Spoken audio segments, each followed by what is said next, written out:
Good morning everyone. Welcome to PW only IAS. दोस्तों, Supreme Court में जजेस की जो नंबर्स हैं उनको इंक्रीज किया जा रहा है। अब आप लोग एक बात नोटिस करिए कि सुप्रीम कोर्ट के अंदर आज के समय जो पेंडिंग केसेस हैं वो लगभग 93,000 है। पिछले कई साल में जो नंबर है वो 50,000, 60,000, 70,000 ऐसे बढ़ता बढ़ता ये 93,000 हो चुका है। तो बहुत बड़ा बैकलॉग है। अब तो पॉइंट ये आता है कि इस बैकलॉग को कवर करने के लिए हमें सुप्रीम कोर्ट के जजेस के अंदर जो नंबर्स हैं उनको यहाँ पे बढ़ाना पड़ेगा। एंड हमने यहाँ पर यही किया है। अभी क्या हुआ है कि राष्ट्रपति जी ने आर्टिकल 123 का इस्तेमाल किया है। अब आप लोग आर्टिकल 123 जानते होंगे, ये ऑर्डिनेंस मेकिंग पावर यहाँ पे देता है। तो इस पर्टिकुलर ऑर्डिनेंस का इस्तेमाल करते हुए राष्ट्रपति जी ने यहाँ पे जजेस का जो नंबर है वो 37 कर दिया है सुप्रीम कोर्ट के। इसके साथ साथ एक आपके चीफ जस्टिस भी होंगे, तो टोटल आप यहाँ पे 38 इसको बोल सकते हो। आने वाले दिनों के अंदर जब पार्लियामेंट के अंदर इसके रिगार्डिंग कानून पास हो जाएगा तो इस तरह से पूरा ये सिस्टम यहाँ पे देखने को मिलता है।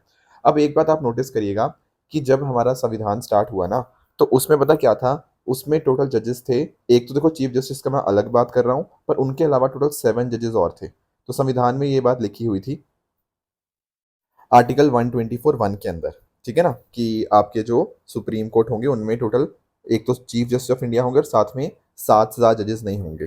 फिर आगे जाके 1956 के अंदर हमने इस नंबर को और बढ़ाया, फिर और बढ़ाया, फिर और बढ़ाया। ऐसे करते करते अभी करंटली 33+1 नंबर था। अब जाकर यहाँ पर इसका नंबर लगभग 6-7 साल के बाद 37+1 यहाँ पे होने जा रहा है। अब एक बात आप यहाँ पे समझिएगा कि अगर आपको सुप्रीम कोर्ट के जजेस का नंबर चेंज करना होता है तो वहाँ पर आप जो पार्लियामेंट है वो कानून के माध्यम से इस जजेस के नंबर को चेंज करेगी। बट जब हम बात करते हैं हाई कोर्ट की, तो हाई कोर्ट में जजेस कितने होने चाहिए ये डिसाइड किया जाता है प्रेसिडेंट जी के द्वारा। जब उनको लगता है तो अकॉर्डिंगली वो हाई कोर्ट के जजेस के नंबर यहाँ पे चेंज कर देते हैं। तो ये फर्क ध्यान रखिएगा। सुप्रीम कोर्ट के लिए पावर क्या है पार्लियामेंट के पास, हाई कोर्ट के लिए पावर क्या है प्रेसिडेंट के पास। ये यूपीएससी प्रीलिम्स के अंदर ऑलरेडी क्वेश्चन पूछा जा चुका है, इसलिए ये बात आपको यहाँ पे अच्छे से पता होनी चाहिए। दोस्तों, डेट है आज की 18 मई 2026 एंड आप सभी का स्वागत है आज के प्रीलिम बूस्टर न्यूज़ डिस्कशन में। स्टार्ट करते हैं। सबसे पहला जो टॉपिक हमें डिस्कस करना है वो है थुसिडाइडस ट्रैप के बारे में। अब ये जो ट्रैप है ना, इसको बहुत अच्छे से समझना। अभी आप लोग नोटिस करोगे कि पिछले दिनों के अंदर जो जी जिनपिंग है और डोनाल्ड ट्रंप है इनके बीच में बातचीत हुई। अब इसी बातचीत के बीच में ना इस पर्टिकुलर ट्रैप का जिक्र किया जी जिनपिंग ने। एक्चुअली होता पता क्या है, जब हम बात करते हैं इस पर्टिकुलर ट्रैप की, तो इसका मतलब होता है कि अगर मान लो एक कोई देश काफ़ी तेज़ी से उभर रहा है, काफ़ी पावर उसकी बढ़ती जा रही है, तो उस केस में वो कहीं ना कहीं एक डोमिनेट पावर को वो चैलेंज कर सकती है। अब यहाँ पर ना पॉइंट, जैसे मैं आपको एग्जांपल दूँ, जैसे चाइना का राइज काफ़ी तेज़ी से हुआ है पिछले कई 2-3 दशकों के अंदर। अब यूएसओ को उससे दिक्कत आ सकती है और आगे जाके हो सकता है कि इन दोनों के देश के बीच में एक युद्ध की स्थिति भी यहाँ पे बने। इसी को बोलते हैं थ्यूसिडाइडस ट्रैप। अब हुआ पता क्या, जी जिनपिंग ने यहाँ पे बोला कि क्या चाइना और यूएस इस पर्टिकुलर ट्रैप को अवॉइड कर सकते हैं एंड कोशिश करें आपस में एक नया पैराडाइम आपस में बनाने की। बेसिकली यहाँ पे जी जिनपिंग का मैसेज बहुत ही क्लियर था। उनका कहने का ये मतलब था कि देखो, जैसे यूएस की मिलिट्री स्ट्रेंथ है, यूएस की इकोनॉमिक स्ट्रेंथ है, उसको धीरे धीरे करके चाइना मैच कर रहा है। तो ऐसे केस में यूएसए को ये नहीं सोचना चाहिए कि चाइना उसका एनिमी है। नहीं। क्या ऐसा पॉसिबल है कि दोनों देश साथ में मिलकर काम कर पाएं? क्या दोनों देशों के बीच में कॉपरेशन यहाँ पे पॉसिबल है या नहीं? ये बात यहाँ पे एक तरह से बताने की यहाँ पे जी जिनपिंग ने कोशिश करी।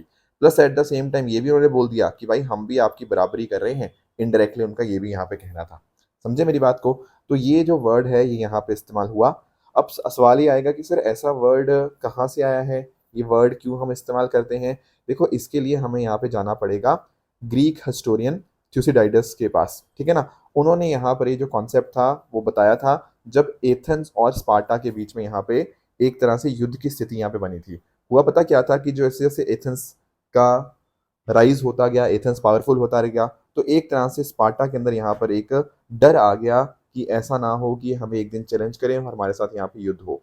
फिर ग्राहम एलिसन ने अपनी बुक के अंदर destined for war can America and China escape Thucydides's trap, उसमें भी यहाँ पर इन्होंने इस टर्म को काफ़ी पॉपुलर बना दिया। तो इन्होंने भी उस बुक के अंदर यही बात करी है कि क्या ये इस ट्रैप को यहाँ पे अवॉइड कर सकते हैं नहीं। आज के समय के अंदर जब हम चाइना और यूएस के बीच में कंपैरिजन करते हैं तब भी वहाँ पर ये चीज़ आपको देखने को मिल जाएगी। बाकी जैसे आपका ट्रेड हो गया, टेक्नोलॉजी हो गया, एआई, सेमीकंडक्टर, ताइवान का मुद्दा है, साइबर सिक्योरिटी, इंडो पैसिफिक, यहाँ पर चाइना और यूएसए के बीच में कुछ ना कुछ कॉन्फ्लिक्ट्स यहाँ पे देखने को आपको मिलते रहते होंगे। ठीक है ना? तो ये सारी बातें हैं। बाकी कुछ लोग यहाँ पे स्कॉलर्स ये भी बोलते हैं कि हाँ, ये एक तरह से वार्निंग की तरह यहाँ पे आती है कि ठीक है भाई, युद्ध तक नहीं बात पहुंचनी चाहिए, युद्ध से पहले ही हमें यहाँ पे अपने आप को आपस में कोऑपरेट कर लेना चाहिए। तो ये ट्रैप आपको यहाँ पे ध्यान में रखना है। आगे आएंगे, नेक्स्ट टॉपिक हमारे सामने है निएंडरथाल के रिगार्डिंग। ठीक है, निएंडरथाल्स कौन थे? देखो एक्चुअली पता पॉइंट क्या है, आप यहाँ पे समझिएगा कि एक तो हैं जो ह्यूमंस जिनको हम होमो सैपियंस यहाँ पे बोलते हैं, एक इनके बहुत ही क्लोज आपको स्पीशीज देखने को मिल जाएंगी, उनको हम बोलते हैं निएंडरथल्स। ठीक है, या फिर होमो निएंडरथलनेस इनको यहाँ पे बोला जाता है। अब ऐसा माना जाता है कि कुछ निएंडरथल जो है उनका यहाँ पर इनब्रीडिंग हुई या इंटरब्रीडिंग हुई होमो सैपियंस के साथ, और जिस वजह से आज के समय के ऊपर भी अलग अलग प्रकार के जो लोग हैं उनके अंदर निएंडरथल्स के जो फीचर्स हैं वो यहाँ पे देखने को मिल जाते हैं। पर इनके फीचर क्या हुआ करते थे? देखो, इनकी स्ट्रॉन्ग मस्कुलर बॉडी हुआ करती थी, बड़े इनके ब्रेन हुआ करते थे, राइट, और इनके जो बॉडी थी ना वो कोल्ड क्लाइमेट, ठंडे क्लाइमेट के लिए सूटेबल मानी जाती थी। अब इनका नाम ऐसा क्यों रखा गया? क्योंकि यहाँ पर आप नोटिस कर पाओगे जर्मनी के अंदर आपको नियांडर वैली आपको यहाँ पे देखने को मिल जाती है। यहीं पर इनका पहला बड़ा जो स्पेसिमेन था वो पाया गया था 1856 के अंदर, तो वहीं से इनका नाम रख दिया निएंडरथाल्स। अब ये लगभग आज से 4 लाख साल से 40,000 साल के बीच में यहाँ पे पाए जाते थे, राइट, और ये काफ़ी अच्छे अच्छे स्टोन टूल्स का इस्तेमाल करते थे, फायर को काफ़ी कंट्रोल तरह से इस्तेमाल करते थे अपने रोज़मर्रा की ज़िंदगी के अंदर। बाकी जैसे मैंने आपको बताया कि मॉडर्न ह्यूमंस और निएंडरथाल्स के बीच में इंटरब्रीडिंग भी हुई है, राइट, और काफ़ी अच्छे ये हंटर्स भी आपको देखने को मिल जाते हैं। ये सारी बातें तो बेसिक हैं जो निएंडरथाल्स के बारे में हमें पता होनी चाहिए। बट अभी पता क्या हुआ है, अभी बड़ी ही इंटरेस्टिंग एक डिस्कवरी आई है। क्या डिस्कवरी है? ये डिस्कवरी हमें यहाँ पे ये बता रही है कि हो सकता है कि दुनिया में सबसे पुराना डेंटल प्रोसीजर निएंडरथाल्स ने किया हो। एक्चुअली पता क्या है, जैसे आप लोग देखते हो कि आपके दांत में कई बार ऐसे कैविटी वगैरह बन जाती है आपके टीथ के अंदर, राइट, आपके दांतों के अंदर और दिक्कतें आ जाती हैं। अब ऐसा देखने को मिल रहा है कि रशिया का चेग्रिस्का जो केव है वहां पर एक मोलर टूथ हमें यहाँ पे डिस्कवर हुआ है। एंड ऐसा देखने को मिला कि इस दांत के अंदर कुछ बहुत ही माइक्रोस्कोपिक ग्रूव्स हैं, ठीक है ना, कुछ ऐसी ड्रिलिंग करी गई है दांत के अंदर। तो जैसे देखो आजकल भी आप लोग कई बार डेंटिस्ट के पास जाते हो तो वो आपके दांतों में ड्रिलिंग करते हैं, कुछ उसमें चेंजेस करने की कोशिश करते हैं। तो यही सेम चीजें आज से लगभग 59,000 साल पहले निएंडरथाल्स ने भी यहाँ पे करी थी। तो कहीं ना कहीं हमें ऐसा लग रहा है कि जो डेंटिस्ट्री जो हम सोचते थे कि कहीं ना कहीं अभी कुछ साल पहले, मतलब कुछ सदियों पहले इटली में इमर्ज हुई थी, तो एक्चुअल में ऐसा शायद नहीं है। शायद ऐसा हो सकता है कि डेंटिस्ट्री की नॉलेज हमें 40,000 साल या उससे भी पहले से हमें यहाँ पे पता थी। और ये कहीं ना कहीं सजेस्ट यही करता है कि निएंडरथाल्स के पास बहुत ही शानदार प्रॉब्लम सॉल्विंग स्किल्स थे। हेल्थ केयर को अपनी बेटर करने के लिए जो प्रैक्टिसेस थी वो यहाँ पर इस्तेमाल करते थे, आपस में मिलजुल कर रहते थे मॉडर्न सिविलाइजेशन से पहले की। क्योंकि देखो अगर आप डेंटिस्ट के पास जा रहे हो आज से 60,000 साल पहले, तो इसका मतलब यही है ना कि आपका एक डेंटिस्ट हुआ करता था, हेल्थ केयर प्रैक्टिस अच्छी थी। तो ये यहाँ पे अभी डिस्कवरी आई है और बहुत ही इंटरेस्टिंग ये डिस्कवरी आपको देखने को मिल जाती है। आगे चलेंगे दोस्तों, नेक्स्ट टॉपिक हमारे सामने है ट्राई एसीटोन ट्राई पेरोक्साइड। देखो पिछले साल आपको याद होगा कि दिल्ली के रेड फोर्ट के पास में ना एक ब्लास्ट हुआ था, गाड़ी के अंदर एक ब्लास्ट आपको याद होगा, बहुत ही इंपॉर्टेंट उस टाइम ये इवेंट था। तो अभी क्या हुआ, एनआईए जो नेशनल इन्वेस्टिगेशन एजेंसी वो यहाँ पर इसको पूरा तहकीकात कर रही है इस पूरे केस की। अब उसने यहाँ पर ये बोला है कि जो ट्राई एसीटोन ट्राई पेरोक्साइड है वो यहाँ पे इस्तेमाल किया गया था इस ब्लास्ट के अंदर। क्या होता क्या है ये ट्राई एसीटोन ट्राई पेरोक्साइड? देखो यहाँ पर ना इसको प्रिपेयर किया जाता है by using acetone hydrogen peroxide. In chemicals के माध्यम से इसको यहाँ पे बनाया जाता है। काफ़ी हद तक ये अनस्टेबल होता है। जैसे फॉर एग्जांपल कई बार गर्मी बढ़ जाए तो वहाँ पर ये फट सकता है, कुछ शॉक, कुछ फ्रिक्शन, कुछ प्रेशर के अंदर भी यहाँ पे फट सकता है। इसीलिए यहाँ पर ना ये बहुत ज़्यादा डेंजरस है इनको बनाना भी और इसको हैंडल करना भी। बहुत बार ऐसा हुआ है कि सुसाइड अटैक्स के अंदर ठीक है, गाड़ियों के अंदर जो आपके बॉम्ब्स वगैरह होते हैं, छोटे आपके होते हैं, तो उनके अंदर भी इसका यहाँ पे इस्तेमाल किया जाता है। इस टीएटीपी के अंदर बहुत ही कम नाइट्रोजन होती है, इसीलिए यहाँ पर डिटेक्शन सिस्टम इनको यहाँ पे अच्छे से डिटेक्ट नहीं कर सकते, क्योंकि नाइट्रोजन की मात्रा बहुत ही कम होती है। अच्छा, एक चीज़ आप लोगों ने सुनी होगी, सेटन होता पता क्या है कि आपके जो इब्राहिम रिलीजन होते हैं, उनके अंदर इसको हम बोलते हैं डेविल, शैतान, ठीक है, एक तरह से। तो इसी particular try acetone try peroxide का जो नाम है ना, उसको हम लोग मदर ऑफ शैतान के नाम से भी यहाँ पे जानते हैं। तो इसको यहाँ पे इनफेमसली इस नाम से यहाँ पे बुलाया जाता है। बाकी जब भी देखो हम लोग यहाँ पे अपने फोरेंसिक्स वगैरह देखते हैं, तो उसके अंदर हम देखते हैं कि क्या ट्राई एसीटोन ट्राई पेरोक्साइड का कोई बचा रेजिड्यू तो नहीं मिला। तो उस रेजिड्यू के माध्यम से हम यहाँ पे डिटेक्ट करने की कोशिश करते हैं कि वाकई में टेरर ऑर्गेनाइजेशन के द्वारा कुछ किया गया है, या फिर बाय चांस कुछ यहाँ पे एक छोटा सा ब्लास्ट हमें यहाँ पे देखने को मिल रहा है। राइट, तो ये टॉपिक आई होप आपको समझ आया होगा। अगला टॉपिक हमारे सामने है दोस्तों, वो है अभय के बारे में। अभी क्या है ये अभय, देखो CBI central bureau of investigation के द्वारा एक एआई बेस्ड हेल्प बॉट यहाँ पे लॉन्च किया गया है अभय। अब आप लोगों को पता होगा कि कई बार ऐसा हुआ है कि लोगों को डिजिटल अरेस्ट करने की कोशिश करी गई है। डिजिटल अरेस्ट का मतलब मैंने आपको कई बार बता दिया कि आपको किसी बंदे का फ़ोन आएगा, वो बोलेगा कि भाई आपका, अलग अलग कहानियाँ हो सकती हैं, वो बोलेगा कि आपका बैग यहाँ पे पकड़ा गया है, उस बैग के अंदर ड्रग्स थे, हम सीबीआई से बात कर रहे हैं और आपको अपना वीडियो कैमरा ऑन करना होगा, उसके ऊपर हम यहाँ पे आपके साथ बातचीत करेंगे और कोशिश करेंगे इस मैटर को सुलझाने की। अब बंदा भी डर के चक्कर में इस पर्टिकुलर वीडियो कॉल को एक्सेप्ट कर लेता है, वीडियो कैमरा अपना ऑन कर लेता है और उसको बोला जाता है कि हमने आपको डिजिटली अरेस्ट कर लिया गया है, जबकि डिजिटल अरेस्ट जैसी कोई चीज़ होती ही नहीं है। ठीक है ना। तो और साथ साथ ना आजकल तो एआई हो गया, डीप फेक टेक्नोलॉजी। अब कई बार पता क्या होगा कि आपको वीडियो कॉल आएगा, आपको लगेगा कि सामने तो वाकई पुलिस वाला बैठा हुआ है, पर जबकि हो सकता है कि वो डीप फेक कंटेंट हो, है ना, कुछ भी ऐसा हो सकता है आजकल तो इस चीज़ से बचने के लिए ना सीबीआई ने क्या किया है, एक यहाँ पर एक एआई बेस्ड हेल्प बॉट बना दिया है। आपको कोई दिक्कत आती है, आप यहाँ पर वेरीफाई या नोटिस पे क्लिक करिए, जो भी बंदा आपके साथ वीडियो कॉल पे उसको बोलो कि मुझे नोटिस नंबर दे, आप यहाँ पे उसका नोटिस यहाँ पे डालोगे, तो सीबीआई का ये जो चैट बॉट है ना, ये 1 मिनट में तुरंत के तुरंत बता देगा कि जो आपको नोटिस दिया गया था क्या वो फर्जी था, क्या वो वाकई में सीबीआई की तरफ से आया है। तो एक तरह से ना सच और झूठ का पर्दाफाश करने के लिए ये जो अभी आपका चैटबॉट है यहाँ पर आपको मदद करेगा। सीबीआई ने यहाँ पे इसको लॉन्च किया है। आगे आएंगे दोस्तों, अगला टॉपिक हमारे सामने है भोजशाला कमल मौला कॉम्प्लेक्स।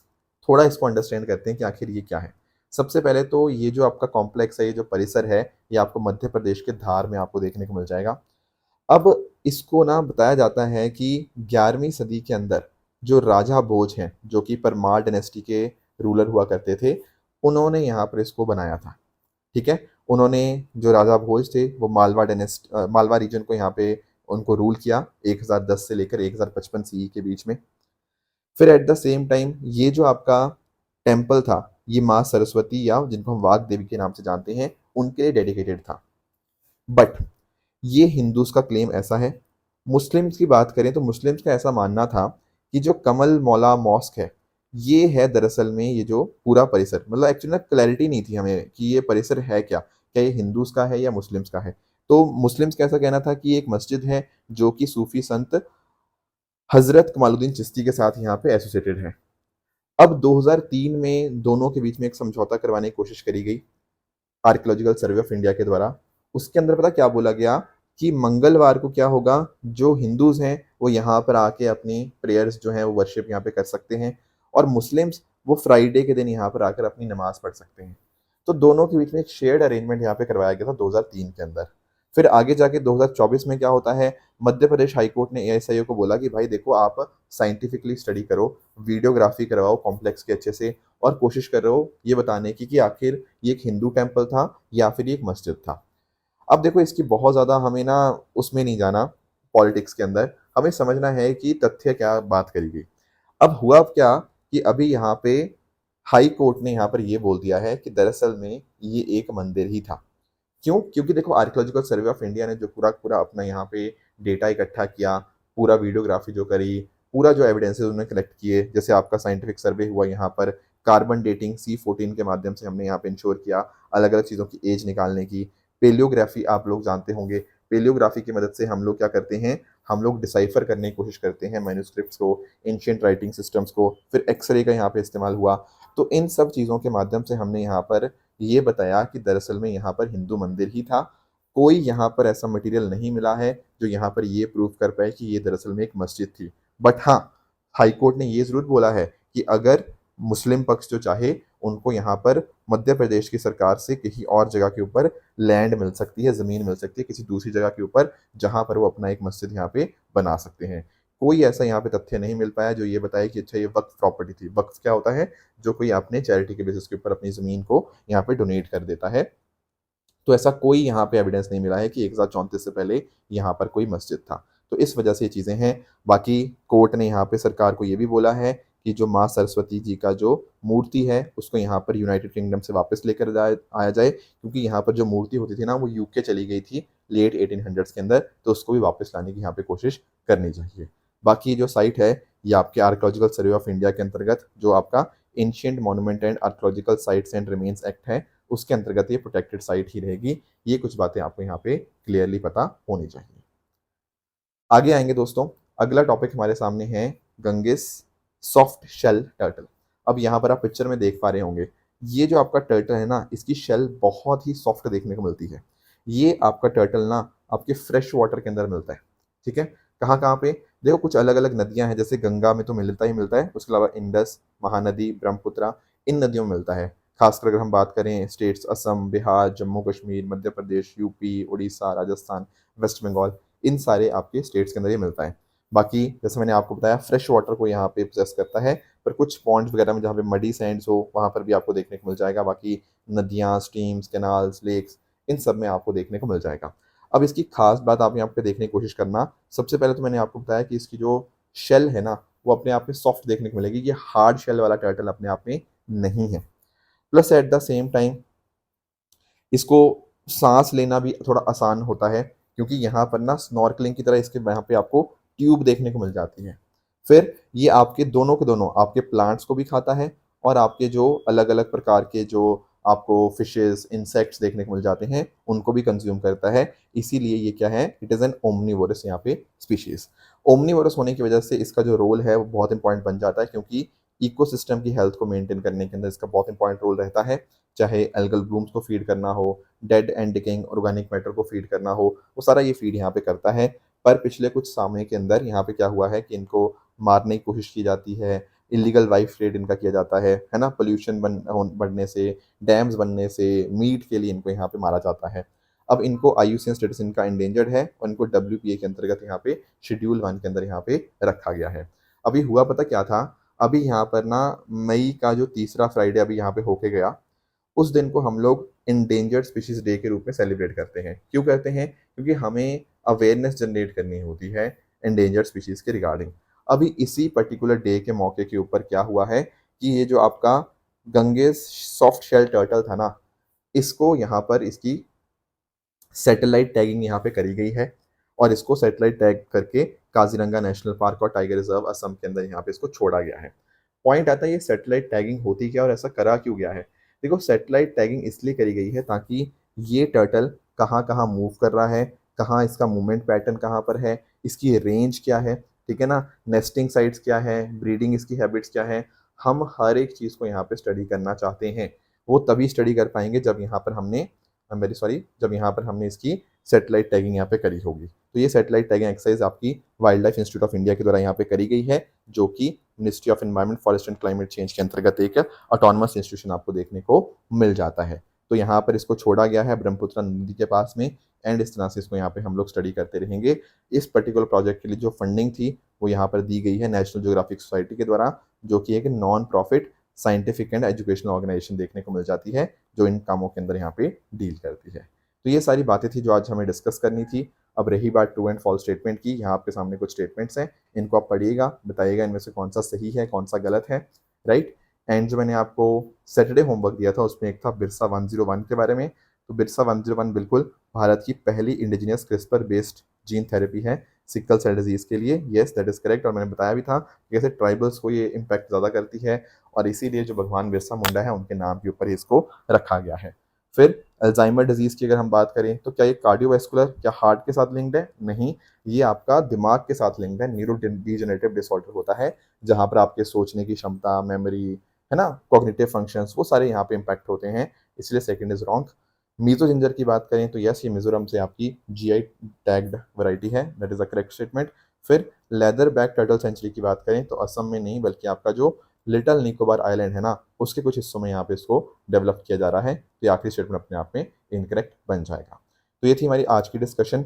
इस तरह से आप सब लोग हार्ड वर्क करते रहिए। All the very best. Thank you so much. जय हिंद।